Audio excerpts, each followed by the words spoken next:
Returning now to our top story, and that's that missing boat, people still missing in waters of East Java, struggling to come to Australia. Melissa Clark joins us now from Canberra. Melissa, good morning. What have the various politicians had to say about this so far?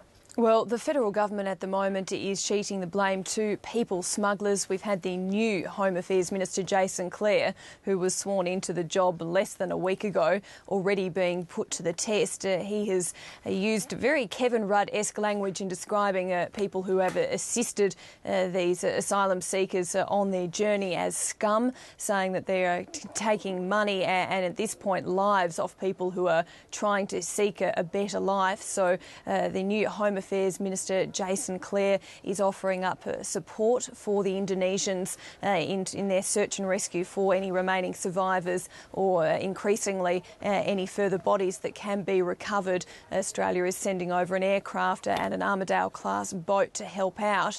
From the opposition side, they are at the moment limiting their comments. Both sides of politics have said it's not the time for politics now, but Scott Morrison, the opposition's immigration spokesman, nonetheless says that what we're seeing in this incident confirms a recent trend of not only more boats coming, but each individual boat being larger and cramming on more and more passengers for each journey.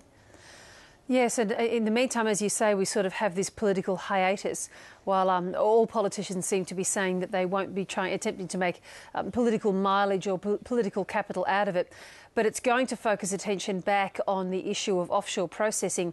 And indeed, we've heard from Archbishop George Pell on this. He's had something to say and wade into an area that's normally off limits for a churchman like him.